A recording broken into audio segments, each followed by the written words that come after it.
Amazing Discoveries Afrika mempersembahkan Walter Veith, Martin Smith, Martin Luther tahun 1517,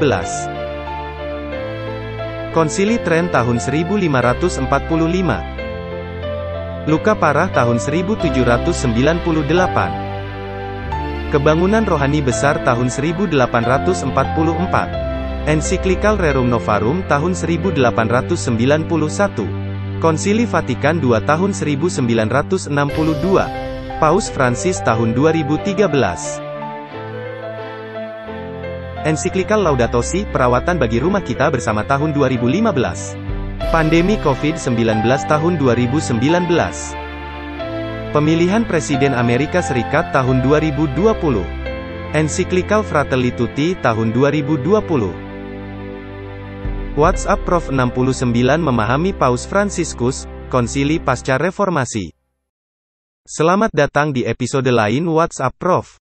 Selamat siang Walter. Selamat siang Martin. Apakah engkau baik-baik? Ya, saya ada katak dalam tenggorokan kering dan serak. Tapi kita akan lihat apakah dia berperilaku sendiri. Jadi kita akan berbicara tentang konsili setelah reformasi. Karena ada beberapa yang kebingungan dan kita tidak menjelaskan perbedaan antara Konsili Trent, Konsili Vatikan I dan Konsili Vatikan II. Dan mungkin kita melewatkannya sedikit, nanti kita akan memperbaikinya. Benar. Jadi mari kita buka dengan doa. Bapa kami di sorga, terima kasih banyak telah memberi kami kesempatan untuk mempelajari firman-Mu. Untuk mempelajari sejarah dan untuk menempatkan semuanya ke dalam satu perspektif. Kami memohon padamu untuk memberkati kami dan mencerahkan pikiran kami dan membantu kami melalui pelajaran ini, dalam nama Yesus. Amin. Kamu lihat Martin, kita sangat terlibat dalam apa yang sebenarnya terjadi dan bagaimana semuanya cocok satu sama lain. Bahwa kita harus sangat berhati-hati agar sejarah kita dicatat dengan benar. Jadi, sekarang kita akan berbicara tentang memahami Paus Fransiskus, Konsili Pasca Reformasi. Untuk menunjukkan bahwa di sana ada berbagai konsili, dan beberapa susut di antara konsili-konsili itu. Dan bagaimana mereka mempengaruhi apa yang terjadi sekarang. Sekarang, tentu saja apa yang penting dalam semua ini adalah apa hasilnya. Apa saja keputusan-keputusannya, apa saja pernyataan-pernyataannya, apa hasil akhir dari semua ini. Dan kita akan melihat hal itu. Tapi untuk meluruskan, mari kita lihat sedikit sejarah.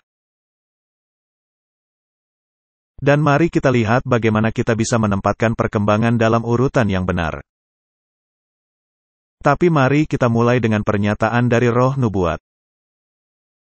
Ini berasal dari buku Kemenangan akhir halaman 193. Tanpa gentar, Luther mempertahankan Injil dari serangan-serangan yang datang dari segala sudut. Firman Allah membuktikan dirinya sebagai senjata ampuh dalam setiap pertikaian. Dengan firman itu ia berperang melawan perampasan otoritas oleh kepausan, dan filsafat rasionalistik para orang terpelajar. Sementara ia sendiri teguh bagaikan batu karang melawan kefanatikan yang berusaha mau bersekutu dengan pembaharuan. Martin, ini adalah pernyataan yang sangat menarik. Ada 3 hal yang perlu digarisbawahi di sini. Dan dia menggunakan firman Allah yang disebut ampuh dalam setiap pertikaian, untuk melakukan 3 hal ini. Pertama, dia menggunakan firman Tuhan, berperang melawan perampasan otoritas oleh kepausan. Apakah kita masih melakukannya saat ini? Kita harus menggunakan firman Allah untuk berperang melawan perampasan otoritas oleh kepausan. Jangan sampai seluruh dunia tertelan dalam kepalsuan, ya benar. Dan inilah salah satu alasan mengapa kami begitu ngotot membawa atau mengeluarkan serial ini. Ya, untuk membuat orang pergi darinya. Itu tidak selaras dengan Alkitab, cara mereka memaksakan otoritas, ya benar. Dan kata-kata manis dan nada lembut yang diselimuti dengan kepalsuan yang bertentangan dengan kitab suci adalah ramuan yang paling berbahaya. Jadi kita harus menggunakan firman Tuhan itu untuk berperang melawan perampasan otoritas oleh kepausan. Hal kedua yang dia ingin lawan lagi adalah filsafat rasionalistik para orang terpelajar. Sekarang itu adalah pernyataan yang sangat menarik karena, Anda tahu, Yesus sering berdebat dengan ahli-ahli Taurat dan orang-orang Farisi. Dan kaum terpelajar sangat bersikeras tentang apa yang tertulis. Yang tidak pernah ditulis dengan cara yang mereka pikir itu ditulis atau bahwa itu berarti sesuatu yang lain dari apa yang mereka katakan artinya. Dan, kita mengalami hal yang sama hari ini, kesamaan yang dinamis, yang mungkin dinamis, tetapi tidak pernah sama. Dan kemudian hal ketiga adalah dia berdiri teguh sebagai batu karang melawan fanatisme yang berusaha bersekutu dengan reformasi. Nah, fanatisme pada masa itu adalah sesuatu yang lain seperti sekarang ini.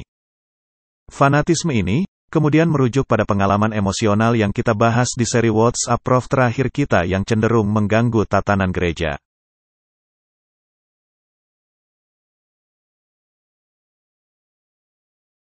Di mana, idenya adalah bahwa roh ini akan membimbing dan firman Tuhan itu tidak akan menjadi norma.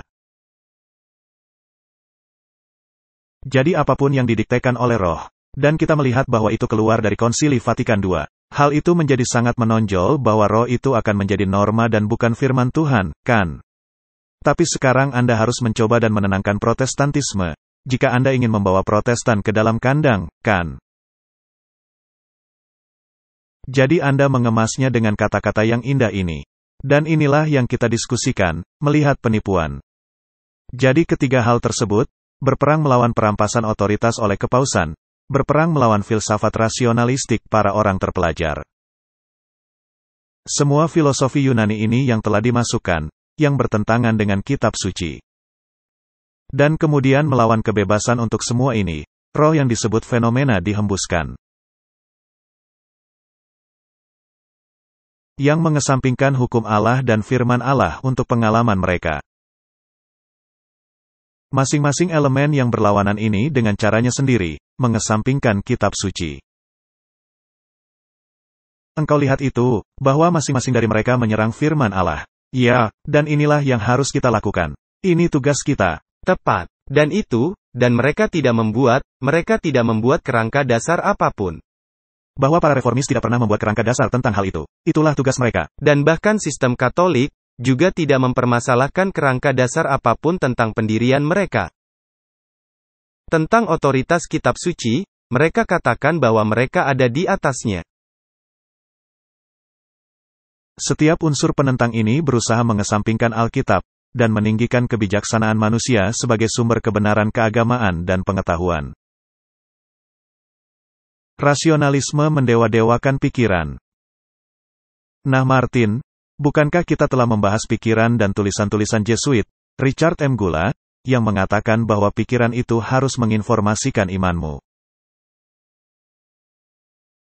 Sedangkan versi Protestan, menurut pendapat saya, bahwa imanmu menetapkan pikiranmu, tepat sekali.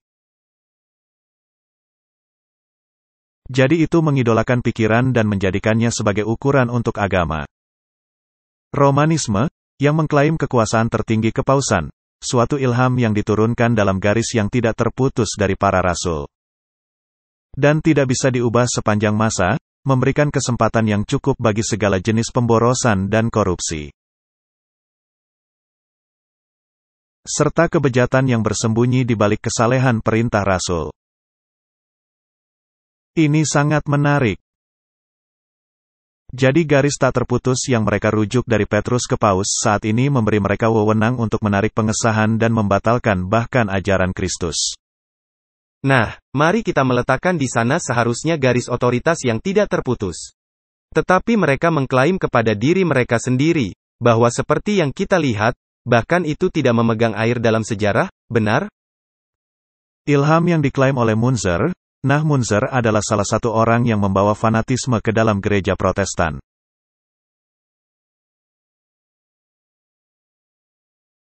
Dia sebagian besar bertanggung jawab atas pemberontakan petani juga. Dan rekan-rekannya melanjutkan dari sumber yang tidak lebih tinggi dari keanehan imajinasi. Dan pengaruhnya merongrong semua kekuasaan manusia atau ilahi. Sekarang, bukankah Ordo Jesuit mengajarkan bahwa imajinasilah yang akan mengendalikan hasilnya? Ya, karena itu berasal dari pelatihan Loyola, imajinasi, ya benar. Kekristenan sejati menerima firman Allah sebagai rumah harta karun yang besar dari kebenaran yang diilhami dan sebagai penguji segala jenis ilham. Itulah dasar dari peperangan yang berkecamuk di dunia saat ini. Ini adalah dasar dari peperangan yang telah berkecamuk sejak zaman Adam. Jika kita tidak mengidentifikasi ketiga ciri ini, maka kita akan hanyut dalam arus yang akan membawa kita melewati jurang menuju kehancuran. Benar. Jadi itulah sebabnya mengapa kita harus mengatakan tentang semuanya ini, benar. Kalau tidak, kita tidak akan protes. Dan apa yang kita protes? Menentang, melawan penghapusan kitab suci. Melalui filsafat dan fanatisme dalam arti firman yang lama. Ya, dan jika Anda tidak menyingkirkan semua ini dari orang-orang, maka Anda akan tersapu bahkan oleh denominasi Anda sendiri yang bukan Katolik. Karena Anda tidak akan menyadari bahwa mereka sebenarnya mengajarkan doktrin Katolik. Benar. Itu hanya memperjelas konsili untuk membuatnya benar-benar jelas dan benar secara historis. Jadi konsili pertama yang diadakan setelah pembaharuan adalah Konsili Tren. Konsili Tren diadakan antara tahun 1545 dan 1563. Konsili tersebut diadakan dalam beberapa sesi dan terkadang ada periode yang panjang di antara sesi-sesi tersebut. Tentu saja diterima oleh Gereja Katolik. Konsili sebelumnya adalah Konsili Lateran kelima, tahun 1512 hingga 1517, ada sebelum pembaharuan. Konsili berikutnya setelah Konsili Tren adalah Konsili Vatikan pertama, yang diadakan lebih dari 300 tahun kemudian. 1869 sampai 1870. Nah, Konsili Tren diadakan oleh Paulus ketiga. Julius ketiga, yang bukan paus pada tahap itu, dia adalah wakil presiden. Dan itu adalah kardinal pada tahap itu. Dan Pius keempat, dihadiri sekitar 255 selama sesi terakhir. Dan topiknya adalah Protestantisme dan Kontra-Reformasi.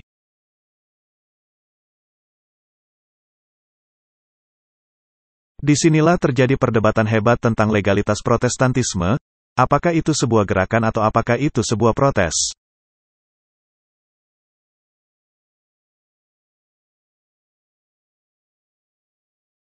Atau apakah itu sebuah pemberontakan. Dan di Konsili Tren, mereka memutuskan bahwa itu adalah pemberontakan. Karena orang-orang Protestan tidak menganut sola scriptura. Karena mereka menerima hari Minggu, yang didasarkan pada tradisi gereja. Dan itulah yang dikatakan Uskup Agung Regio di konsili itu. Dan pada akhirnya, sebagai konsekuensi dari pernyataan itu, reformasi divonis sebagai kelompok pemberontak. Dan semua doktrin, terutama sola scriptura, Alkitab satu-satunya otoritas, pembenaran oleh iman saja. Sola Kristus yang bekerja, yang lain tidak ada hubungannya dengan keselamatan Anda. Semuanya itu ditolak oleh Konsili Tren. Mereka menerima 17 dekrit dogmatis yang mencakup aspek-aspek agama Katolik yang saat itu masih diperdebatkan. Jadi dengan kata lain, mereka membenarkan posisi Katolik, mengutuk posisi reformasi. Itulah yang terjadi di Konsili Tren. Nah, seberapa pentingkah Konsili Tren? Sekarang, ketika kita melihat Paus Francis. Paus Fransiskus membuat banyak sekali pernyataan, yang tampaknya bertentangan dengan Konsili Tren. Dan banyak umat Katolik konservatif sangat kecewa karena hal ini. Tetapi kita perlu memahami motif dan permainannya. Konsili Vatikan II. ada di sana untuk membawa anak-anak yang terpisah kembali ke dalam kawanan gereja Katolik Roma. Dan karena itu harus ada kompromi, yang tidak mengkompromikan posisi Katolik, tetapi tampaknya mengkompromikannya. Jadi kita harus melihat dengan sangat hati-hati pada kata-kata misalnya. Dan ini adalah klip yang sangat menarik dari Uskup Schneider, yang menjawab pertanyaan tentang kesalahan Luther dan komentar Paus, yang sepertinya mengatakan bahwa Luther benar.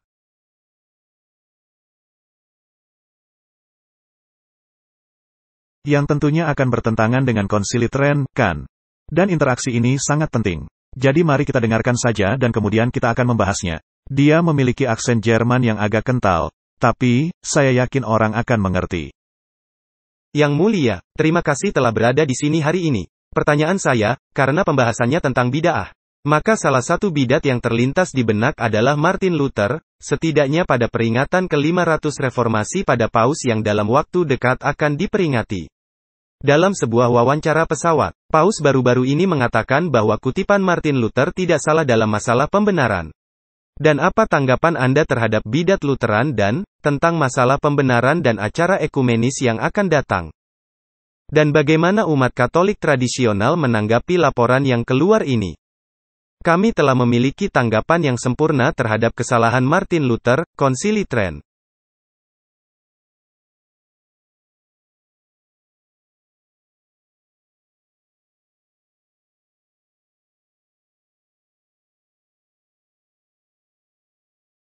Ajaran Konsili Tren tentang kesalahan Luther, saya ulangi, tidak dapat salah, ex cathedra.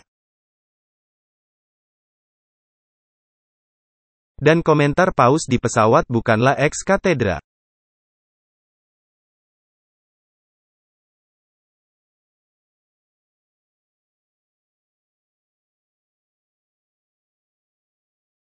Nah, Martin, itu sangat jelas, bukan? Jadi apa yang dia katakan adalah komentar Paus tidak ex cathedra, artinya itu tidak sempurna.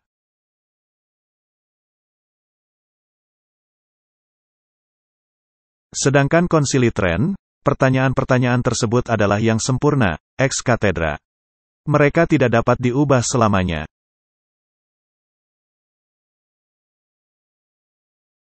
Dan itu adalah petunjuk yang sangat penting. Dengan kata lain, Anda dapat mengatakan banyak hal dan Anda tahu bahwa para Yesuit memiliki pepatah. Bahwa Anda dapat berbohong jika itu menguntungkan gereja induk. Yaitu, untuk memajukan, jika tujuan menghalalkan cara. Tujuan itu harus menghalalkan cara. Jadi, inilah cara mereka beroperasi. Dan fakta bahwa mereka tidak dapat mengubah hukum mereka, juga terlihat pada binatang dalam Wahyu. Itu adalah kombinasi dari semua binatang, keempat binatang dalam Daniel. Benar. Dan salah satunya adalah media Persia. Benar. Dan hukum mereka tidak dapat diubah. Benar. Mereka tidak bisa mengubahnya. Jadi pertanyaan tentang infalibilitas kepausan yang dia sebutkan adalah pemberian. Mereka menyebut diri mereka, ultramontanes, manusia di sisi lain gunung. Orang Protestan biasa menggunakannya sebagai istilah ejekan, tetapi kepausan mengubahnya menjadi istilah kasih. Manusia, di sisi lain gunung, dia sempurna, tapi itu tidak dinyatakan sebagai dogma. Nah, itu sangat menarik. Jadi untuk membuktikan bahwa ketetapan-ketetapan sepanjang zaman yang didasarkan pada tradisi tidak dapat diubah, mereka harus sempurna. Benar.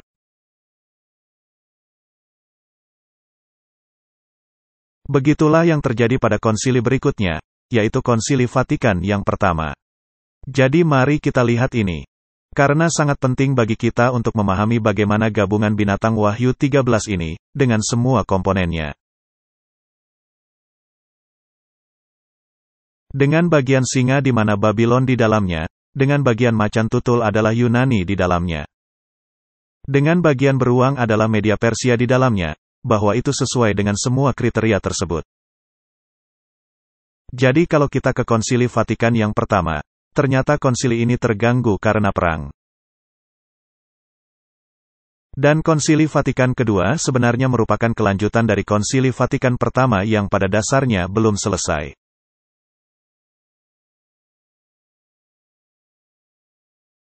Namun demikian, ia memiliki penerapan sejarah yang sangat penting karena terjadi pada tahun 1869 hingga 1870.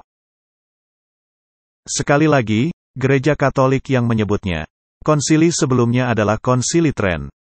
Konsili berikutnya setelah itu adalah Konsili Vatikan kedua dari tahun 1962 sampai 1965. Dan Konsili Vatikan pertama diadakan oleh Paus Pius yang ke-9. Dan dia adalah presiden dan dihadiri 744 orang. Nah, topiknya menarik. Rasionalisme, liberalisme, materialisme, ilham kitab suci, infalibilitas kepausan.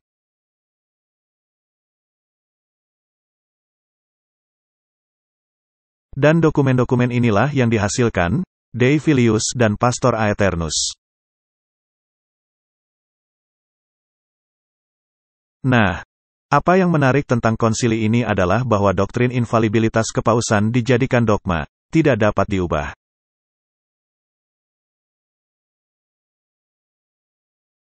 Dan itu mengacu pada semua konsili sebelumnya, seperti yang kita dengar dari Uskup Schneider.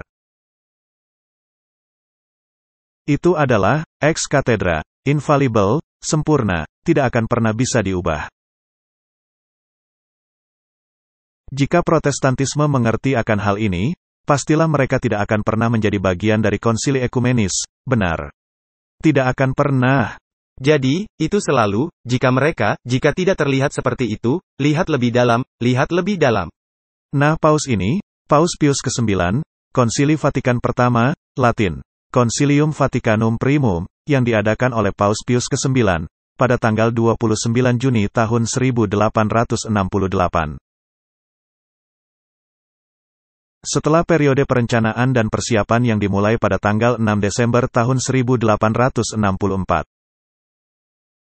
Saya ingat Konsili Vatikan kedua juga sudah diumumkan pada tahun 1959, tetapi baru berlangsung pada tahun 1962. Jadi ada juga masa persiapan dan perencanaan.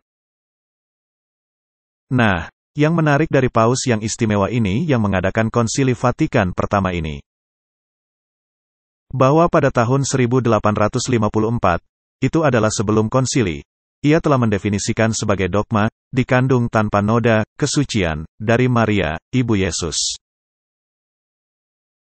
Sekarang dalam pandangan Vatikan II, dogma ini juga menjadi infallible, sempurna, karena dia sendiri menyatakannya, bukan?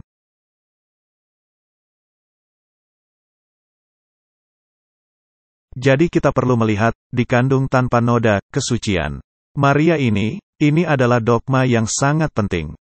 Dan bagaimana itu cocok dengan waktu yang kita hidup saat ini? Termasuk kemana Martin? Apakah ke era sebelumnya dari Gereja Katolik Roma?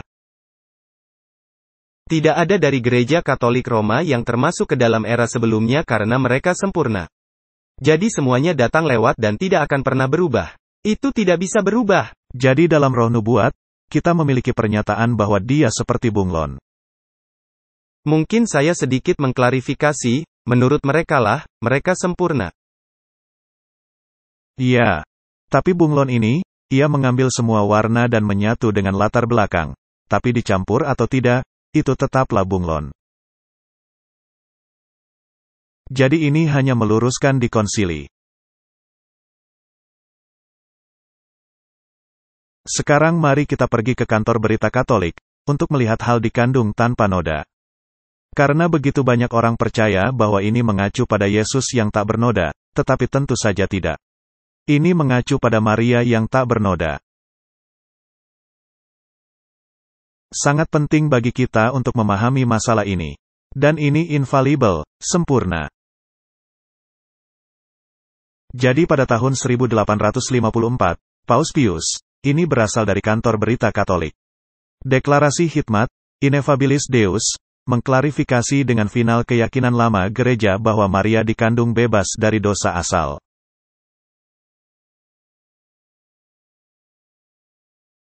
Nah, sudah ada beberapa kesalahan dalam pernyataan itu, karena kita tidak mewarisi dosa mula-mula. Karena menurut kitab suci, dosa tidak dapat dirujuk, dipindahkan dari satu ke yang lain. Anda harus berdiri untuk dosamu sendiri. Jadi dosa bapak-bapak menurut kitab suci tidak dapat dialihkan kepada anak-anak dan sebaliknya. Tetapi orang Katolik mengklaim bahwa kita mewarisi dosa asal. Kita mewarisi dosa. Kita tidak mewarisi dosa. Kita mewarisi alam yang jatuh, sebagai konsekuensi dari dosa, kecenderungan, benar. Kalau tidak, itu akan menjadi tidak adil bagi Allah. Jadi dalam memproklamirkan Maria dikandung tanpa noda sebagai dogma gereja, Paus mengungkapkan dengan tepat dan jelas bahwa Maria dikandung bebas dari noda dosa mula-mula. Dia sempurna, suci, tak bernoda. Martin, mari kita berhenti di situ sejenak. Apa senjata kita? Alkitab kan? Tanpa penumpahan darah, tidak ada pengampunan dosa. Alkitab sangat jelas bahwa melalui darah anak domba, kita diselamatkan. Bahwa dengan pengorbanan Kristuslah yang menyelamatkan kita dari dosa-dosa kan? Benar. Nah, sangat menarik bahwa misa Katolik ada pengorbanan tanpa darah. Ini semua adalah petunjuk kecil, bagaimana mereka menyingkirkan Yesus dari perlambangan. Tidak hanya itu, jika Anda diselamatkan hanya melalui darah anak domba, lalu dapatkah Tuhan menyatakan Anda tak bernoda tanpa darah? Tidak.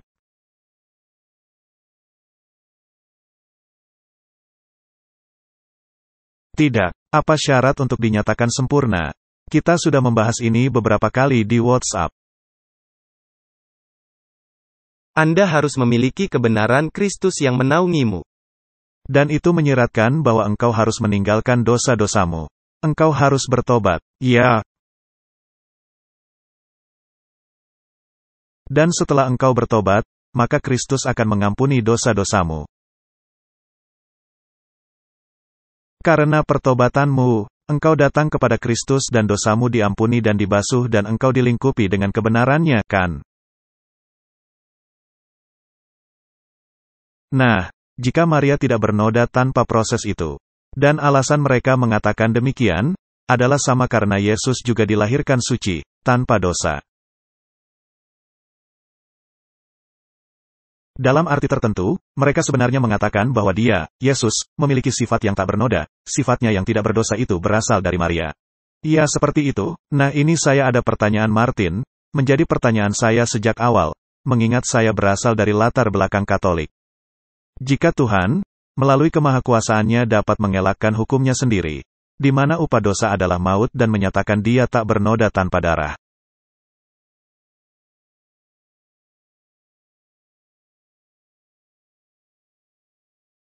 Lalu tidak bisakah dia, Yesus, melakukannya untukmu?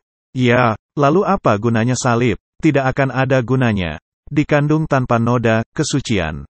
Maria meniadakan perlunya salib.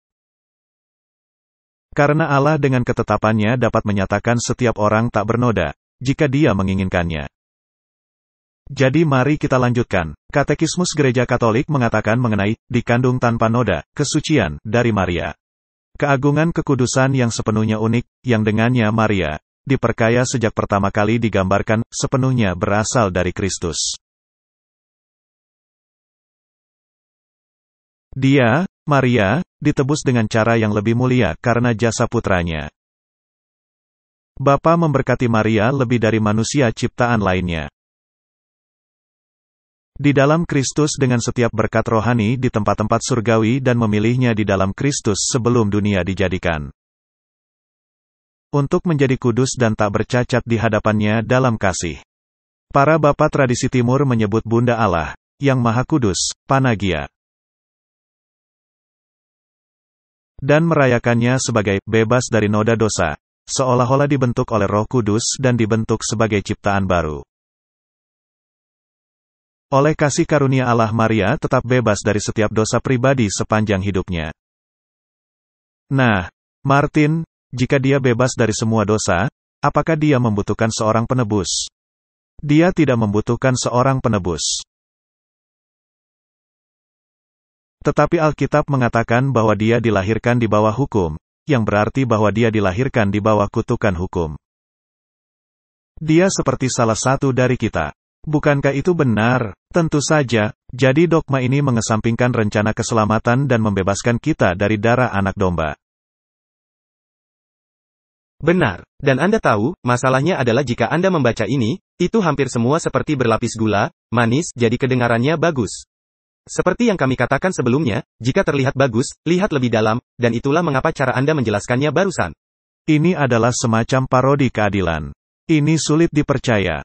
Dan, itulah mengapa jika Anda mempelajari lebih lanjut, Anda akan mengerti mengapa pandangan Katolik tentang penebusan dosa adalah bahwa Kristus tidak pernah mati untuk Anda. Itu bukan darah, itu adalah perbuatan baik. Jadi ini adalah masalah yang sangat serius. Dan orang Protestan perlu memahami hal ini. Dan ingat bahwa itu sempurna, bebas kesalahan. Jadi beberapa tahun yang lalu, majalah Time menerbitkan ini. Sampul majalah, Hail Mary, Salam Maria. Umat Katolik telah lama menghormati, tetapi sekarang Protestan menemukan alasan mereka sendiri untuk merayakan Ibu Yesus. Apakah mereka berhasil dalam upaya mereka untuk mendorong doktrin ini jatuh ke tenggorokan Protestantisme? Ya, tentu saja. Di sini, ada sebuah artikel dari Reporter Katolik Nasional dan mengatakan tentang Paus Yohanes Paulus yang kedua. Paus dapat mengumumkan Maria sebagai co-redemptrix, partisipasi Maria dalam penebusan. Khusus kepada Reporter Katolik Nasional. Di usia 77 tahun, dan dalam kesehatan yang kurang baik. Yohanes Paulus kedua menanamkan hampir pada setiap pidato formalnya dengan beberapa penyebutan dalam tahun-tahun kemajuannya. Dan pengabdian yang jelas kepada Maria, Ibu Yesus. Sebelum dia meninggal, dia mungkin memutuskan untuk menggunakan karisma infalibilitasnya. Untuk mengangkat mahkota Maria gelar lain. Jadi dia mungkin mendeklarasikannya sebagai co-redemptrix. Partisipasi Maria dalam pekerjaan penebusan. Sekarang itu tidak pernah terjadi. Itu tidak pernah terjadi. Alasan mengapa saya percaya itu tidak pernah terjadi adalah karena ini akan menjadi paku khusus di peti mati gerakan ekumenis. Karena Protestan akan melakukan, mereka akan melakukan. Dan ini sangat menarik, lakukan lagi itu Martin. Protestan akan melakukan apa? Tidak. Pertanyaan saya adalah mengapa mereka setuju dengan omong kosong ini? Tepat. Mengapa mereka mengikuti apa yang telah terjadi selama ini? Jadi dia tidak pernah melangkah lebih jauh dengan memproklamirkannya, Bunda Maria, sebagai co-redemptrix. Rekan penebusan, ada sebuah artikel di majalah di mana mereka mengatakan, co-redemptrix mediatrix, akan semua kasih karunia. Jadi itu membuatnya, Bunda Maria, menjadi rekan, Yesus, dalam penebusan dan menjadikannya, rekan, Yesus, dalam perantaraan. Nah, itu sangat menarik. Tapi intinya adalah dia tidak pernah pergi sejauh itu. Tidak pernah menggunakan apa yang disebut infalibilitas kepausan. Tapi, esensi dari apa yang dia katakan tetap sama persis. Dan kita perlu melihat itu, kan? Jadi kita akan melihat itu. Ini adalah buklet kecil yang saya miliki. Ini adalah salinan. Jadi ini bukan yang asli, dan kita akan mempelajarinya sampai batas tertentu. Itu membawa kita kemudian Martin ke Konsili Vatikan II dan Paus Yohanes Paulus II adalah Paus pasca Konsili Vatikan II. Jadi mari kita lihat Konsili Vatikan II dan dapatkan kapan tanggalnya. Itu berlangsung dari tanggal 11 Oktober tahun 1962 sampai tanggal 8 Desember tahun 1965. Sekali lagi, itu adalah Gereja Katolik. Konsili sebelumnya adalah Konsili Vatikan pertama. Yang menyatakan Paus sempurna dan Paus yang sama juga menyatakan bahwa Maria tak bernoda, suci, benar. Konsili Vatikan II diadakan oleh Paus Yohanes ke-23. Dia juga adalah presiden, tetapi dia meninggal sewaktu konsili berlangsung dan Paus Paulus ke-6 adalah orang yang menyelesaikan konsili tersebut. Ada 2.625 peserta. Topiknya menyelesaikan tugas konsili Vatikan pertama yang belum selesai. Dan penjangkauan ekumenis untuk memenuhi kebutuhan dunia modern. Dan seperti yang telah kita diskusikan sebelumnya, disinilah ketika Paus Paulus ke-6 memilih manusia sebagai pusat dan bukan Tuhan, benar.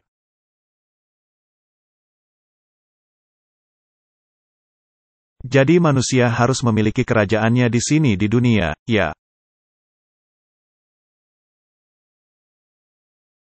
Yang tentu saja bertentangan dengan apa yang Kristus katakan tentang kerajaannya. Ya, kita juga melihat bahwa Tuhan harus beradaptasi dengan waktu dan bukannya waktu dengan Tuhan, benar.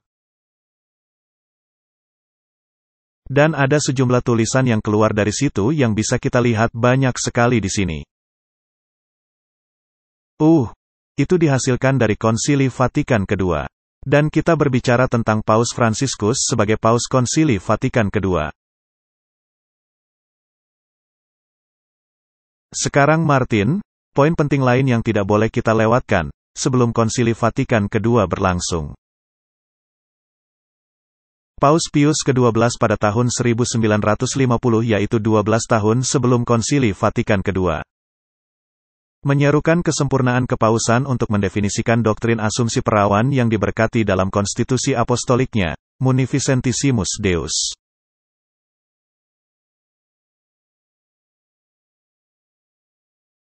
Nah, itu perkembangan menarik lainnya, tanpa salah, bukan?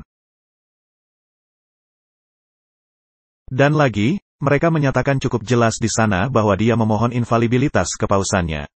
Sehingga Maria tidak pernah mati dan pergi ke surga. Sekarang cobalah secara logis Martin. Jika dia tidak berdosa dan upah dosa adalah maut, maka kematian tidak berlaku kepada kita kalau begitu bukan? Benar. Jadi dia pergi ke surga. Jadi proklamasi itu berbunyi, kami menyatakan dan mendefinisikannya sebagai sebuah dogma yang diwahyukan oleh Allah. Bahwa Ibunda Tuhan yang tak bernoda, Maria yang selalu perawan, ketika perjalanan hidupnya di dunia selesai, diangkat tubuh dan jiwanya ke dalam kemuliaan surga. Sekarang Martin, apa yang seharusnya dilakukan Protestan akan hal ini? Harusnya mereka lari, ya seharusnya itu membuatmu kabur. Saya selalu menemukan hal yang menarik bahwa jika Anda pergi ke Timur Tengah, maka ada sejumlah kuburan Maria, tergantung apakah engkau pergi ke situs Ortodoks atau apakah engkau pergi ke situs Katolik. Mengapa ada beberapa kuburan Maria di situ, di mana dia tidak pernah satu pun ada di sana, bukan? Itu tidak masuk akal. Seluruh dogma sangat konyol. Tetapi poin penting yang ingin saya sampaikan di sini adalah mengapa hal itu mungkin. Mengapa bahkan mungkin bagi Protestan untuk menerima bahwa seseorang seperti Maria atau orang-orang kudus lainnya dapat memainkan peran penting di sisi lain dari alam fisik ini?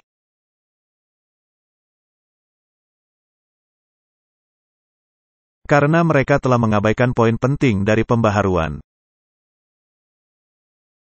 Martin Luther benar-benar jelas menyatakan bahwa orang mati tidur. Dan bahwa mereka hanya akan bangun pada saat kapan? Kebangkitan pada saat kedatangan kedua kali, pada saat kedatangan kedua kali. Dan hanya orang benar yang akan dibangkitkan di kedatangan yang kedua. Benar. Jadi Martin Luther sangat jelas tentang doktrin jiwa yang tidur. Begitu juga dengan para pembaharu lain di Inggris, mereka sangat jelas. Tetapi untuk beberapa alasan, doktrin ini, yang sangat jelas dalam Alkitab, ketika Anda mempelajarinya, itu tidak termasuk dalam katekismus mereka. Dan era kepausan lama tentang keabadian jiwa dimasukkan. Jadi itu membuka jalan, tentu saja, untuk menerima semua omong kosong ini. Sehingga Anda dapat memohon pertolongan, baik kepada Maria atau kepada orang-orang kudus lainnya. Benar. Jadi sekarang kita dapat melihat perkembangan waktu secara historis tentang bagaimana dogma-dogma ini dihasilkan. Jadi, jika kita pergi ke halaman website Vatikan untuk meminta mereka menolong untuk mendefinisikan dogma asumsi bagi kita, maka itu berbunyi sebagai berikut. Adalah di zaman kita sendiri, bahwa hak istimewa untuk diangkat ke surga secara jasmaniah dari Maria, perawan, Ibu Tuhan, jelas telah bersinar lebih jelas. Hak istimewa itu telah bersinar dalam pancaran baru sejak pendahulu kita dari ingatan abadi. Paus Pius ke-9, dengan sungguh-sungguh memproklamirkan dogma yang terkasih Bunda Maria Ibu Tuhan adalah dikandung tanpa noda. Menurut aturan umum, Tuhan tidak akan memberikan kepada orang benar efek penuh dari kemenangan atas kematian sampai akhir zaman telah tiba. Dan demikianlah tubuh orang-orang benar pun menjadi rusak setelah kematian. Dan hanya pada hari terakhir mereka akan disatukan, masing-masing dengan jiwanya yang mulia. Sekarang mari kita berhenti di situ. Itu sama sekali tidak alkitabiah, benar.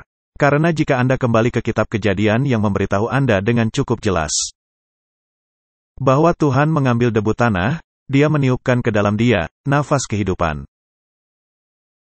Dan manusia menjadi jiwa yang hidup. Dan jiwa yang hidup itu adalah keseluruhan entitas.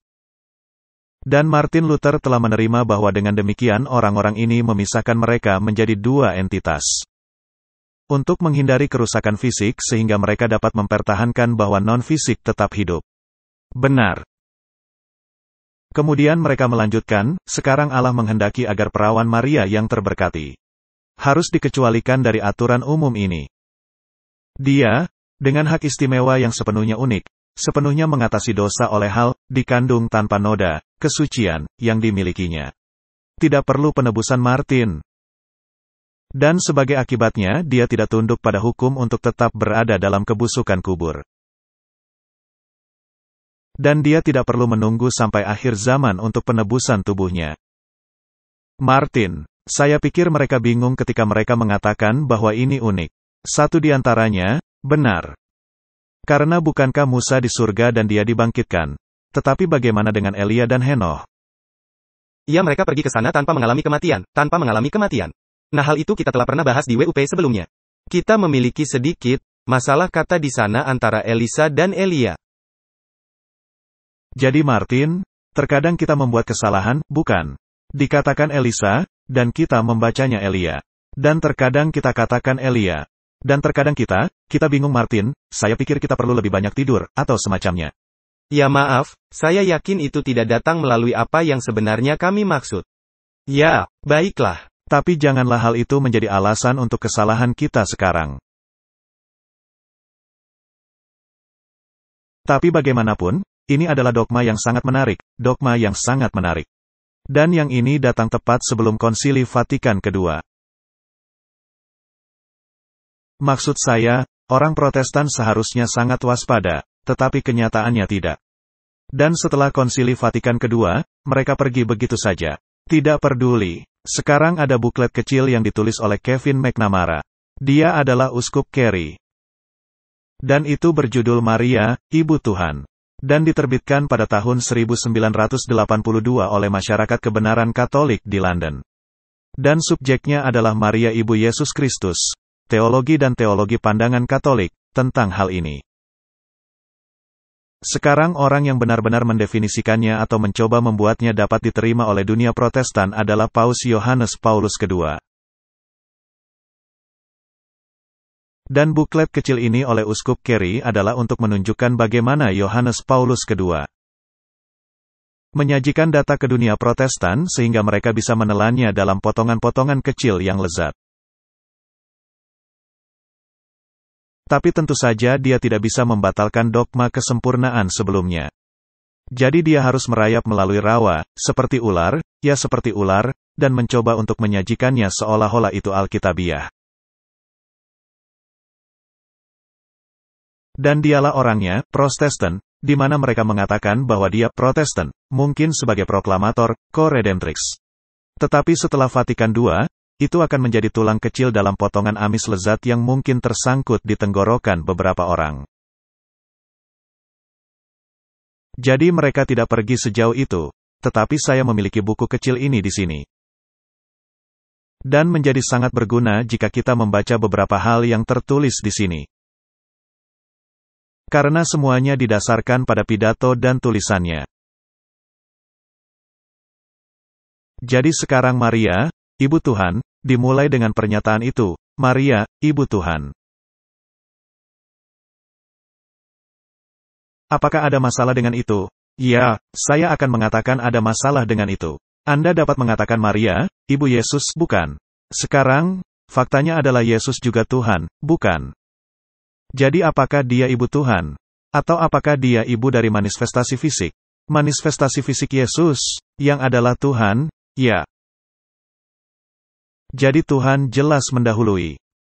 Jadi Anda tahu, ini semua nuansa yang menarik. Saya tidak akan membahas keseluruhan buku, tetapi ada beberapa poin penting di sini. Jadi ada bagian kecil di sini yang disebut doktrin Maria sebelum Vatikan II. Dan dia menulis di sini, pada periode ini, peran Maria dipelajari dengan cermat dan pengabdian kepadanya dipraktikkan dengan sungguh-sungguh di seluruh gereja.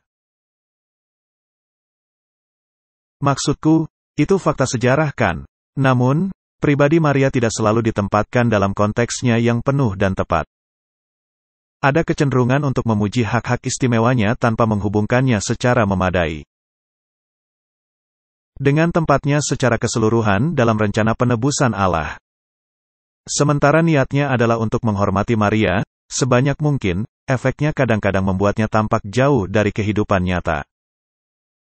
Kemuliaan disorot sedemikian rupa sehingga ziarah iman pribadinya cenderung memudar ke latar belakang. Dan karena cahaya cemerlang yang mengelilingi Maria sebagai ratu, perawan Nazaret yang rendah hati kadang-kadang dalam bahaya hilang dari pandangan. Lihat, masalahnya adalah penghormatan yang dia terima, yang menolak Protestan. Benar. Jadi mereka harus membawa kembali ke bumi sedikit untuk membuat mereka lebih dapat diterima. Tanpa kehilangan atribut, karena ada beberapa dogma kesempurnaan di sini, kan? Dia tanpa noda, tidak bisa diubah. Dia tidak mengalami kematian. Dia langsung pergi ke surga. Ya, apakah itu dikatakan dalam kitab suci? Tidak. Jadi siapa yang memberitahu kami tentang ini? Untungnya, kita ada paus, bukan? Saya tidak tahu apakah itu sangat beruntung. Baiklah, mari kita lanjutkan. Hak istimewa Maria yang luar biasa. Hal-hal besar yang dilakukan kepadanya oleh Tuhan tentu saja ditekankan dan direnungkan dengan penuh kasih. Tetapi hal itu selalu dikaitkan oleh Paus dengan peran yang diberikan Tuhan kepada Maria dalam sejarah keselamatan. Sekarang tidak ada keraguan bahwa dia memiliki perannya. Dia adalah Ibu Yesus. Tetapi apakah itu memberinya peran apapun dalam hal rencana keselamatan? Bagaimana hal itu terungkap? Tidak. Itu hanya Tuhan yang bisa melakukannya. Dan oleh karena itu, Yesus, Firman menjadi daging untuk melakukan itu, yang tidak dapat dilakukan manusia untuk dirinya sendiri. Bukan Maria, bukan. Maris Immaculate Conception, kelahiran Maria tanpa noda. Paus Yohanes Paulus II, mengawali titik awal dalam perlakuannya tentang peran Maria dalam rencana besar keselamatan. Adalah misteri dari hal, dikandung tanpa noda, kesuciannya. Saya juga baru membaca bagian itu, bahwa dia terikat pada dogma infalibilitas, kesempurnaan, kepausan. Baik, bahkan lebih jauh. Faktanya, pada pemikiran dan cinta ilahi yang abadi, di mana Maria dikandung sebelumnya, jauh sebelum perencanaannya di bumi. Jadi dalam pikiran Tuhan, dia, Maria, sudah dipersiapkan untuk menjadi tak bernoda baginya, bagi kelahiran Yesus. Dan banyak kutipan di tempat Angelus ini di mana Paus mengatakan hal-hal ini. Dan dalam meditasi yang mencolok, tentang arti kedatangan, Paus kembali ke gagasan asal-usul abadi Maria dalam pikiran dan hati Tuhan. Dan kemudian turun ke bawah. Dikatakan itu terjadi dalam waktu antara kejatuhan manusia pertama dan kedatangan penebus. Paus kemudian merujuk pada janji Tuhan kepada orang tua pertama kita setelah kejatuhan. Aku akan mengadakan permusuhan antara kamu dan wanita itu dan antara keturunanmu dan keturunannya. Dia akan meremukkan kepalamu dan kamu akan meremukkan tumitnya. Nah, Martin ini menarik bagi saya bahwa dia mengutip ayat itu dengan benar. Tetapi jika engkau memiliki Alkitab, yang merupakan versi Jesuit tertulis dia akan meremukkan kepalamu.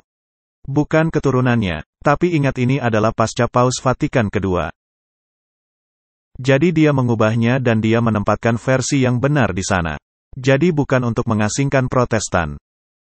Kamu lihat, kita harus melihat bagaimana Paus pasca Vatikan kedua ini berpikir. Selalu ingat bahwa kita sedang berbicara tentang Paus Fransiskus, bukan? Jadi apa yang dia katakan di pesawat kepada seseorang bahwa Martin Luther tidak salah dalam hal pembenaran. Itu tidak sesuai Konsili Tren. Itu tidak ex cathedra, kursi tahta kepausan. Itu tidak sempurna, itu hanya sebuah komentar, itu tidak berarti apa-apa. Benar, dapatkah engkau melihat, kita harus membuat ini lebih jelas. Jadi jika kita lanjutkan, dikatakan bahwa Kristus selalu menjadi anak perempuan. Pilihan Allah pada akhirnya meluas ke semua saudara dan saudarinya. Tetapi pertama-tama bagi Maria. Jadi ini membuat sebuah poin untuk memberikan Maria, sebuah kedudukan tinggi yang khusus. Dia menulis di sini, dalam menganugerahkan kepada Maria, hak istimewa untuk dikandung tanpa noda. Bapa yang kekal ada dalam pikiran, kemuliaan putranya yang berinkarnasi. Yang asal-usul manusianya tidak dapat dia izinkan untuk dipengaruhi oleh noda dosa sekecil apapun. Nah, Martin itu luar biasa. Jadi, dari mana dia, Yesus, mendapatkan ketidakberdosaannya yang unik menurut pernyataan ini? Dari ibunya dan bukan dari bapaknya. Ini terdengar sangat mirip dengan mitologi pagan. Faktanya memang mitologi pagan. Itu sama persis, seperti kisah Semiramis dan Cirus, benar. Dia, Semiramis, juga mengandung dengan sempurna, tak bernoda. Dan memunculkan yang tak bernoda ini. Jadi ini adalah filosofi pagan pada intinya, tidak ingin mengatakan berdasarkan. Saya ingin mengatakan itu lebih buruk. Baiklah. Jadi ketika sampai pada iman Maria, sebuah bab kecil, ini adalah kunci dari takdirnya. Ajaran ini dihidupkan kembali oleh Paus yang mengutip pernyataan dari Konsili Vatikan kedua. Bahwa perawan Maria atas pesan malaikat, menerima sabda Allah di dalam hatinya dan di dalam tubuhnya. Jadi dapatkah Anda melihat bahwa Konsili Vatikan kedua digunakan untuk memuluskan jalan? Tanpa menyingkirkan dogma, tepat, tanpa mengakui kesalahan. Ya, tetapi tetap saja, menunjukkan bahwa itu sempurna sebelumnya. Benar. Dan kemudian ada doa Paus ini. Ini adalah doa untuk perawan. Di Altötting, Jerman, tahun 1980. Mari kita dengarkan Paus, saat dia mengungkapkan doktrin-doktrin abadi tentang Maria yang dikutip. Dengan seluruh gereja, saya mengakui dan menyatakan bahwa Yesus Kristus adalah satu-satunya perantara antara Allah dan manusia. Untuk inkarnasinya yang dibawa kepada putra-putra Adam yang tunduk pada kuasa dosa dan kematian, penebusan dan pembenaran. Pada saat yang sama, saya sangat yakin bahwa tidak seorang pun telah dipanggil untuk berpartisipasi sedalam Anda, Maria. Ibu penebus dalam misteri besar dan luar biasa ini. Dan kemudian dia melanjutkan dengan bab, Maria, ibu spiritual umat manusia. Dia adalah ibu spiritual umat manusia. Sekarang ini menjadi sangat menarik. Jadi misteri penebusan mulai terbentuk. Paus menyatakan, di bawah hati perawan Nazaret saat dia menyatakan, fiat-nya. Dikawal tanda petik.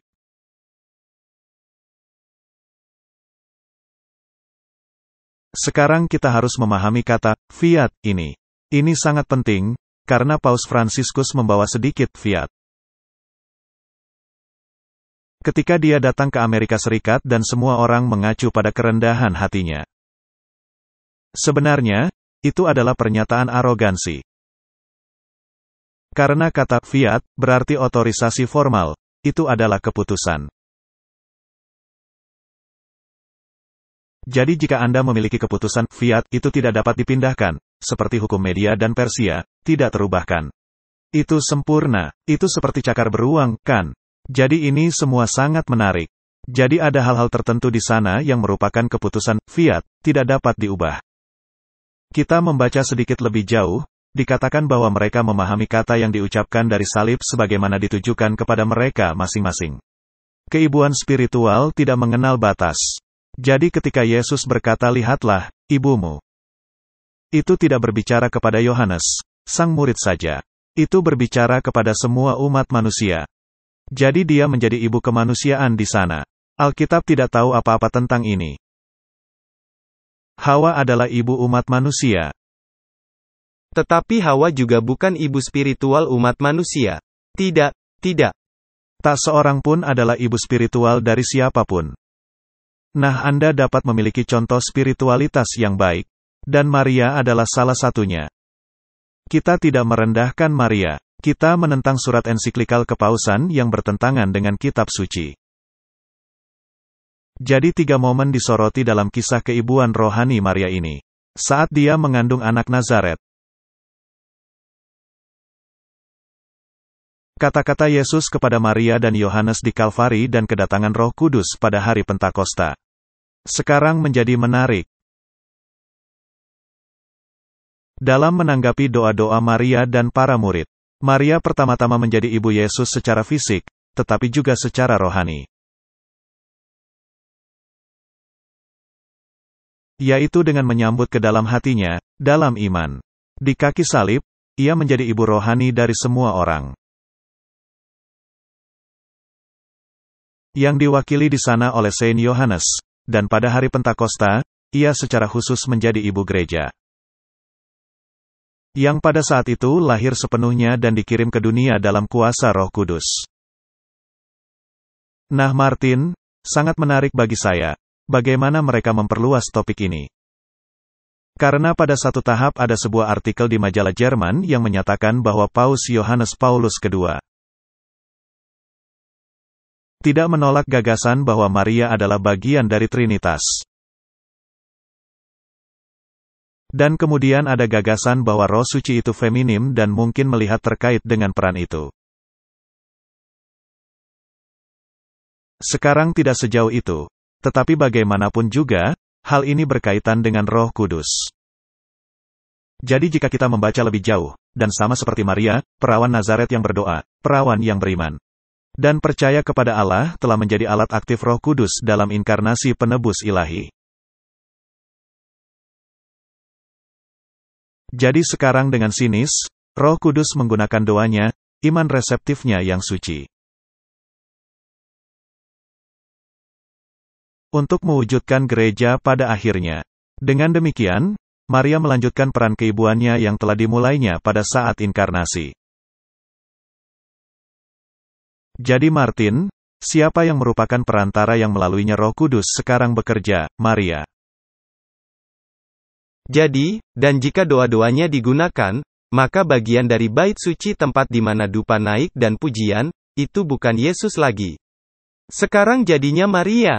Sekarang kita akan membahasnya sedikit nanti karena kita telah membahas sebelumnya, dan ini menjadi agak rumit. Bahwa pergerakan karismatik, yang didasarkan pada Roh Kudus, menurut filosofi ini, adalah pergerakan Maria, benar.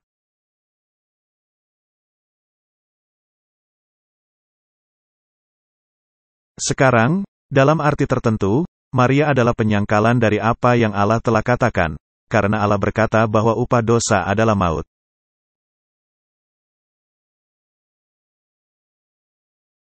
Dan semua orang telah berbuat dosa dan telah kehilangan kemuliaan Allah. Tidak ada yang benar, tidak ada satupun. Maria lahir di bawah hukum. Dengan kata lain, di bawah penghukuman hukum. Dia sangat membutuhkan penebusan sama seperti orang lain. Kita melihat bahwa kepausan telah meniadakan semuanya dan menjadikannya perantara Roh Suci.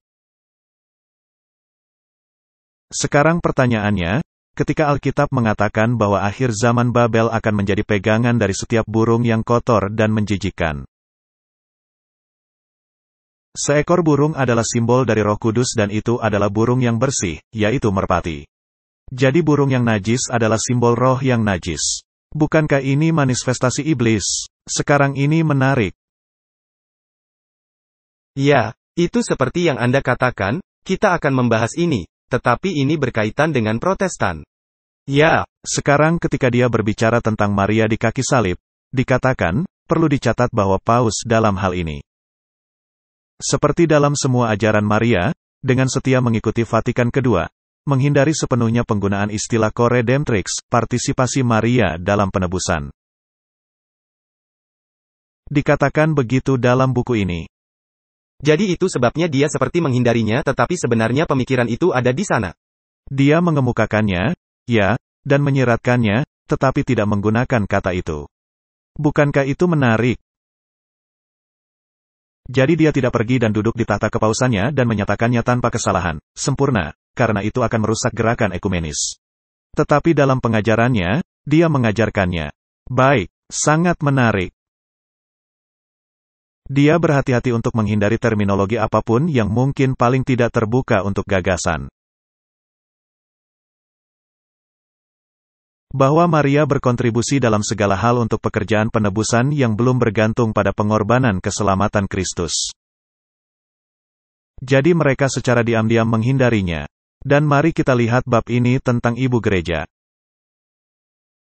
Dia mengingatkan ajaran Konsili Vatikan II tentang keibuan rohani Maria dan berbicara tentang hutang besar gereja kepada konsili. Untuk cara di mana telah menempatkan ajaran ini dalam cahaya baru dan lebih jelas. Dapatkah Anda melihat betapa pentingnya konsili-konsili ini? Ya, Paus juga pada lebih dari satu kesempatan mengenang kembali doa Agung Maria oleh Paus Paulus ke-6 di bawah gelar Ibu Gereja.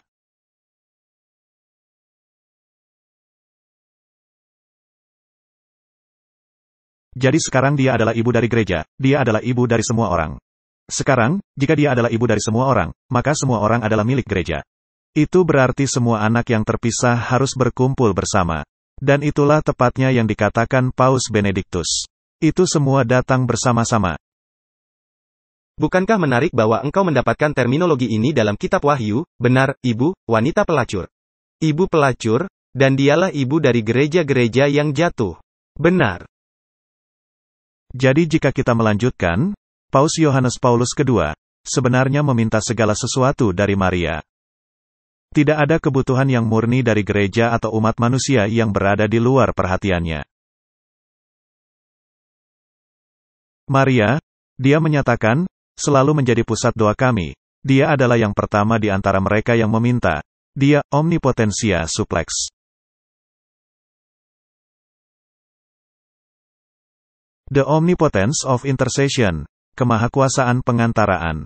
Martin, dia adalah mahakuasa pengantaraan. Bukankah dia dengan demikian membalikan apa yang dia katakan sebelumnya? Baiklah dia terus menjelaskan itu. Katanya, untuk menggambarkan Maria dalam istilah ini mungkin tampak berlebihan pada pandangan pertama. Apa yang harus dicatat, bagaimanapun, adalah bahwa lingkup kemahakuasaan, Maria, dalam tanda koma petik 2. Adalah justru pengantaraannya, dia adalah kemanjuran yang tak pernah gagal dengan putra ilahi doa ibunya.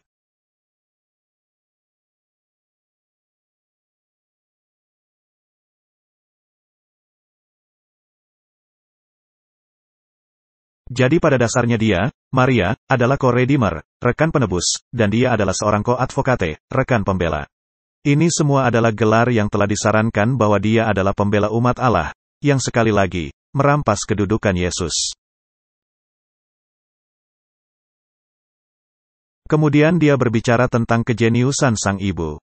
Saya ingat bahwa Ibu Teresa berkata, tidak ada Maria, tidak ada Yesus. Itu menarik. Itu merangkum sepenuhnya kan ya?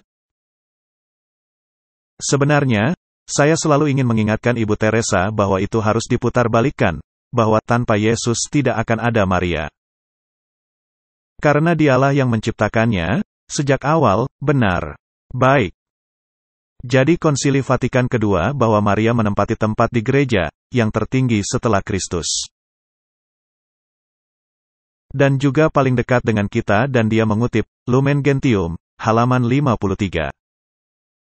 Ini tidak berarti, harus ditekankan, bahwa kita harus menganggap Kristus sebagai sesuatu yang jauh, yang sangat berbeda dengan Maria yang dekat. Maria sendiri adalah bagian dari misteri Kristus dan penebusannya. Dalam dirinya, Kristus hadir sebagai anak dari wanita itu. Tidak ada Kristus yang terpisah darinya. Ini menjadi sebuah dogma, yang benar-benar menakjubkan. Nah Martin, jika ini adalah mengenai Anda sendiri dan Anda harus menyebarkan doktrin seperti ini dalam kaitannya dengan ibu Anda.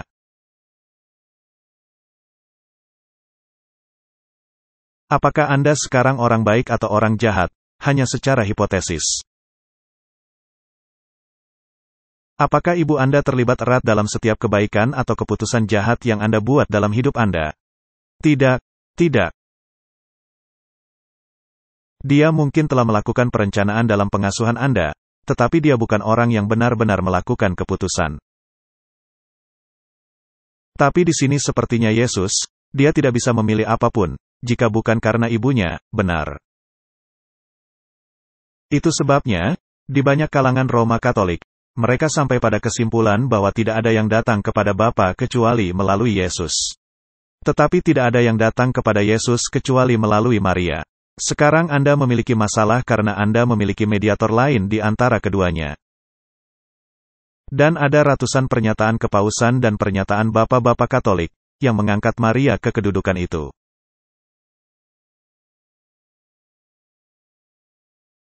Dan tidak satupun dari apa yang saya baca di sini, meniadakannya dalam bentuk atau kondisi apapun. Berulang kali Paus menegaskan bahwa kejeniusan sang ibu adalah kejeniusan hati. Seorang ibu katanya adalah hati yang dipersonifikasikan, diwujudkan, dan kejeniusan ini diekspresikan dalam cinta. Itulah sebabnya Maria sebagai ibu dipanggil untuk memimpin semua orang kepada penebus itu. Untuk bersaksi tentang dia, bahkan tanpa kata-kata, hanya dengan cinta, di mana kejeniusan hati diungkapkan. Setiap orang dituntun kepada Allah melalui Maria, apakah itu Alkitabiah Martin? Sama sekali tidak. Jadi kita membaca di sini tentang pemikiran pasca Vatikan II tentang Maria. Dan dunia Protestan mengatakan bahwa Gereja Katolik Roma telah berubah. Ini ada dalil lainnya tentang penebusan. Ada satu di sini, saya lihat bab kecil ini bagi saya sangat menarik. Kita tidak harus melihat semuanya. Tapi, mari kita lihat yang satu ini. Dia adalah citra ideal gereja. Selain sebagai ibu gereja, Maria adalah tipe atau pola dasar citra idealnya.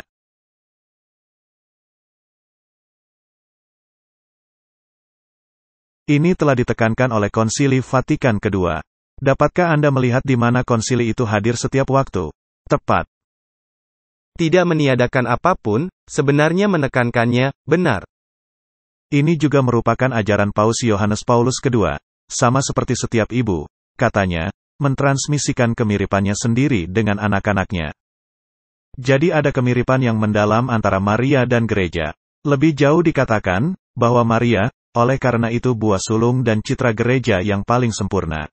Martin, dalam citra siapa kita diciptakan? Allah. Citra siapa yang harus kita pantulkan? Yesus. Nah, citra siapa yang mereka pantulkan di sini? Maria, Maria. Jadi tingkatan yang harus engkau capai tidak lebih tinggi dari manusia. Dia telah memilih manusia secara keseluruhan, dan dengan menggunakan dan memanggil Maria dengan cara ini.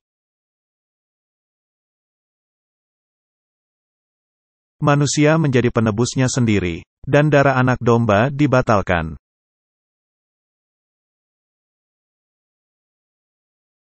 Ini adalah doktrin yang sangat serius. Dia, Maria, adalah archetype, pola dasar atau prototipe, bentuk asli, gereja yang dimuliakan di masa depan. Martin, kutipan ini menghilangkan kedudukan Kristus. Ini meniadakannya. Jika Protestan akan membaca ini,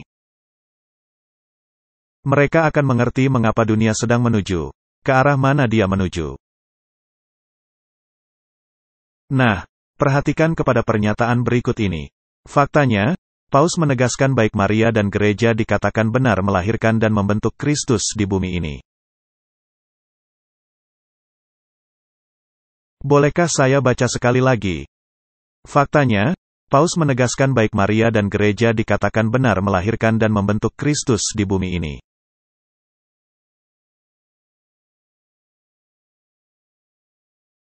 Maria memberikan Tuhan kepada dunia, menyadari jenis gereja dalam dirinya untuk pertama kalinya. Dan gereja pada gilirannya, mengikuti Maria terus memanifestasikan dia ke dunia, untuk membentuk dia di hati manusia. Martin, ini masalah yang sangat serius. Mereka meninggikan dia, Maria, begitu tinggi. Hampir seolah-olah sedikit lebih rendah di bawah Yesus. Benar sekali, tanpa dia, kita tidak bisa apa-apa. Mari kita melompat ke bab terakhir karena saya benar-benar sudah cukup dengan ini sekarang. Dikatakan Maria, ibu dari persatuan. Tuhan Yesus berkata, keluarlah dan jauhkan, bukan? Mungkin dirasakan bahwa peran yang sangat komprehensif yang diberikan oleh Paus kepada Maria dalam sejarah keselamatan. Dan dalam kehidupan dan misi gereja dapat menciptakan kesulitan di jalan menuju persatuan Kristen bagi sejumlah besar rekan-rekan Kristen kita. Dan itu harus, iya. Tidak diragukan lagi tantangan di sini bagi kaum ekumenis. Mereka menyadari ini karena mereka menuliskannya. Mereka bahkan tidak menutup-nutupi atau menyembunyikan ini. Tidak. Ambil atau tinggalkan saudara-saudara Protestan. Bentuk atau usir keluar, kan? Ini luar biasa. Kemudian dikatakan di sini, siapa yang harus lebih memperhatikan peran Maria? Maka karena satu dan lain alasan, sampai sekarang telah diterima. Tentu saja kualitas yang sangat alkitabiah dari doktrin dan kesetiaan Paus kepada Maria. Dan penekanannya pada ketergantungan total Maria pada Kristus seharusnya membuatnya lebih mudah bagi orang-orang Kristen dari tradisi reformasi untuk bertemu dengannya di landasan yang sama. Jadi dia mengutip sebuah ayat Alkitab dengan benar, dan kemudian melanggar prinsip-prinsipnya. Dan berkata, tetapi Anda tahu apa yang dia katakan kepada Yohanes. Lihat ibumu, apa masalahmu? Hah? Sejauh menyangkut Paus sendiri, tidak ada keraguan bahwa, apapun kesulitan ekumenisme yang mungkin dia rasakan dalam gereja doktrin Maria. Setidaknya dalam jangka pendek, ini dalam pandangannya tidak dapat membenarkan meminimalkan peran Maria. Seperti yang diberitahukan dalam kitab suci dan sebagaimana dipahami oleh tradisi gereja, mari kita berhenti di situ. Kami tidak berubah. Doktrin kami tidak bisa salah. Kami tidak akan mengubah posisi kami mengenai Maria. Kami akan melapisinya dengan gula, dibuat menarik, sehingga, Anda boleh ikut, tapi terimalah atau hadapi konsekuensinya. Itulah yang mereka katakan. Itulah yang mereka katakan. Jadi setelah mengatakan itu mari kita lanjutkan. Ada beberapa hal sehubungan dengan kutipan kita dari Thomas Aquinas. Saya katakan pada satu tahap, bahwa dia dikutip dalam banyak ensiklik kepausan, termasuk Rerum Novarum. Dan berada dalam ensiklik ini, dan menjadi bagian dari proses ini, yang muncul pasca Vatikan II. Tentunya Thomas Aquinas hidup jauh di masa lalu.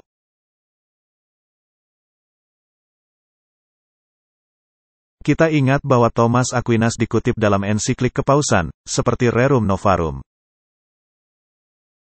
Dan, kita harus melihat kemana sebenarnya ini mengarah, karena ini penting. Kita punya beberapa contoh tentang apa yang terwujud di zaman kita, benar, jadi mari kita lihat pernyataan itu lagi. Dia menulis, karena barang-barang dari beberapa orang menjadi milik orang lain oleh hukum alamiah, tidak menjadi dosa jika orang miskin mengambil barang tetangganya. Sekarang kita masih harus sampai pada masalah hukum alam ini. Saya pikir kita akan membahasnya di yang berikutnya. Jadi Thomas menulis, dalam hal kebutuhan, segala sesuatu adalah milik bersama. Sehingga tampaknya tidak ada dosa dalam mengambil milik orang lain, karena kebutuhan telah menjadikannya milik bersama. Jadi Martin, jika Anda ingin menerapkan ajaran sosial Katolik, di mana semua orang menjadi setara. Di mana Klaus Schwab mengatakan Anda tidak memiliki apa-apa dan semua bahagia dan Anda menerima tunjangan sosial dari pemerintah setiap bulan. Agar semua orang sama, maka kebutuhan seharusnya tidak menjadi faktor, kan? Tetapi melihat bahwa kebutuhan adalah berpengaruh saat ini, kita harus menunjukkan kepada dunia apa konsekuensi dari kesenjangan antara kaya dan miskin sebenarnya. Kita perlu menyamakan bidang permainan ini. Bukankah itu doktrin ajaran sosial? Mari kita lihat kemana ini mengarah. Di sini kami memiliki klip video tentang apa yang terjadi di masyarakat saat ini. Dan ada beberapa diskusi juga di berbagai stasiun berita dunia. Jadi mari kita lihat yang satu ini. Rekaman seorang pria yang berani mencuri ini diambil di Walgreens di San Francisco.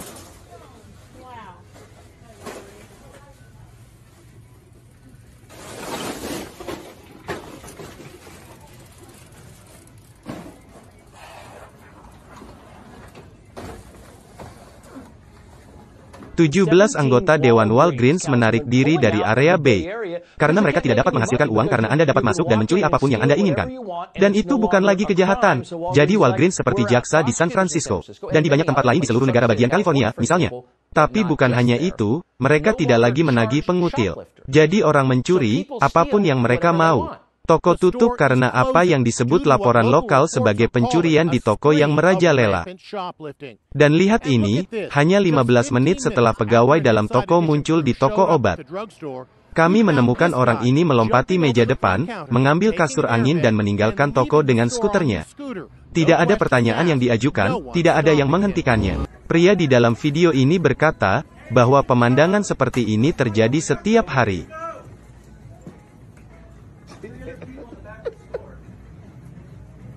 Mereka masuk begitu saja dengan membawa koper. Tidak masuk akal, setiap hari, mereka hanya datang dengan koper? Ya. Saya tidak peduli.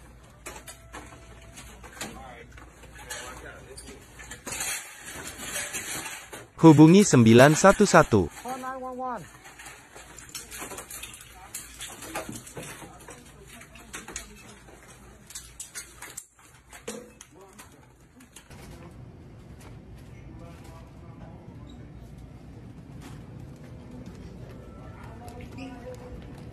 That's all. We're close right now. We're close right now. You better stop. You better stop. This is America. You better stop. Move. Move. Like the way, y'all. For real. I just come outside. I'm going. Somebody come outside. So what's up, please? Baby, stop hurting him. You dumbass. You don't know what you're doing. You don't supposed to hurt him. What's up, man? Yeah. Please get out of here. Oh my God. Hey, bro. Don't. Hey. Watch your head. Come on, brother. Come on, brother. Come on, brother. Come on. Untuk lebih jelasnya, bukan karena orang Amerika menjadi lebih rentan untuk mencuri. Tetapi mencuri sekarang diperbolehkan. Dan ketika Anda mengizinkan sesuatu, Anda akan lebih mendapatkannya. Martin, mari kita lihat ini sedikit lebih detail. Kita tahu apa itu ajaran sosial Gereja Katolik Roma.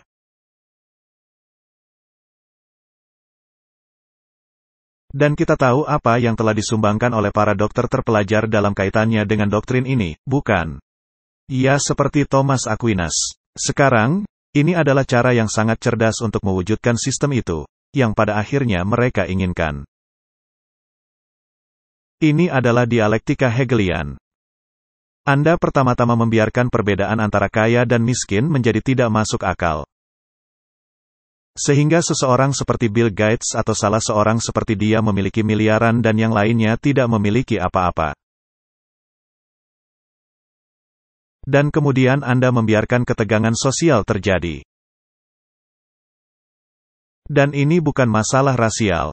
Ini mencakup bidang ekonomi, terlepas dari ras apa yang engkau miliki saat ini. Dan kemudian Anda memiliki ketegangan yang luar biasa ini. Dan akhirnya Anda sampai pada titik di mana kebutuhan telah membuat semua hal menjadi biasa. Dan Anda membolehkan pencurian dan itu membuat orang kesal, bukan? Benar. Dan beberapa orang menjadi sangat kesal, terutama ketika itu terjadi dalam rumah pribadi Anda sendiri. Atau mungkin di ujung pistol. Ya, dan, apa solusi untuk ini? Mari kita hentikan kesenjangan besar ini dan menyamakannya. Maka kita akan menghilangkan masalah ini.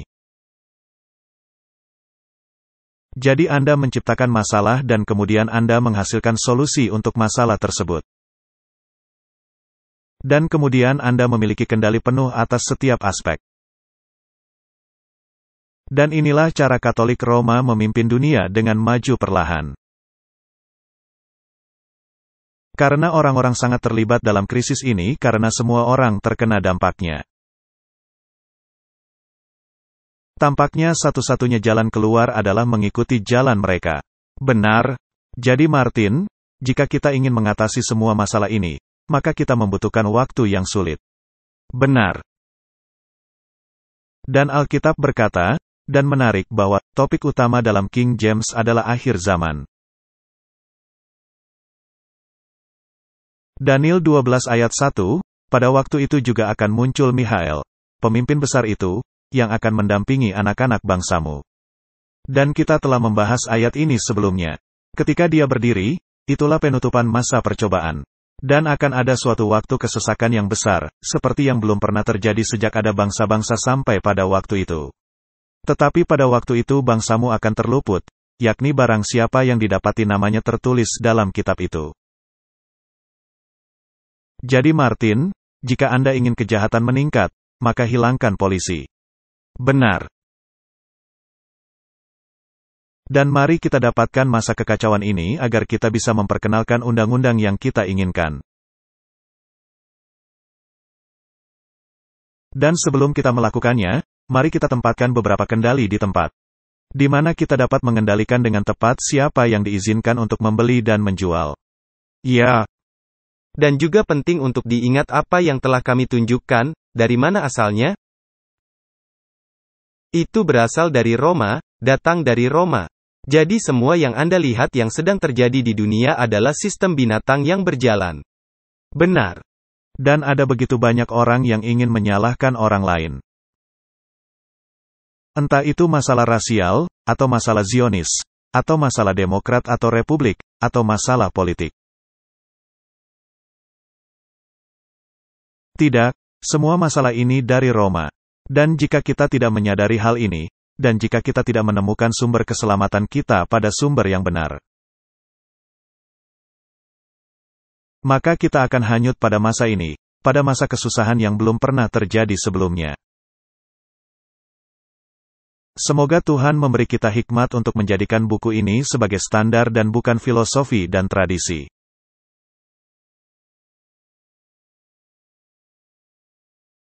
Yang didasarkan pada filosofi pagan dan agama pagan, mari kita berdoa.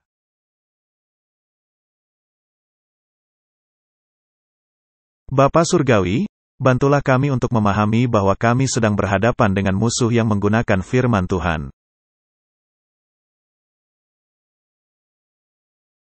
Ketika engkau dicobai ya Tuhan Yesus di sana, di padang gurun pencobaan, iblis datang dengan firman Tuhan. Kemudian engkau melawannya dengan, ada tertulis.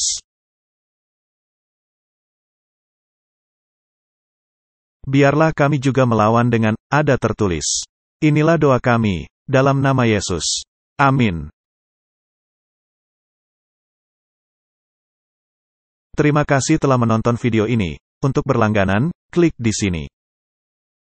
Saat tanda lonceng muncul, klik lagi, untuk mendapatkan notifikasi. Untuk melihat video selanjutnya klik di sini. Terima kasih.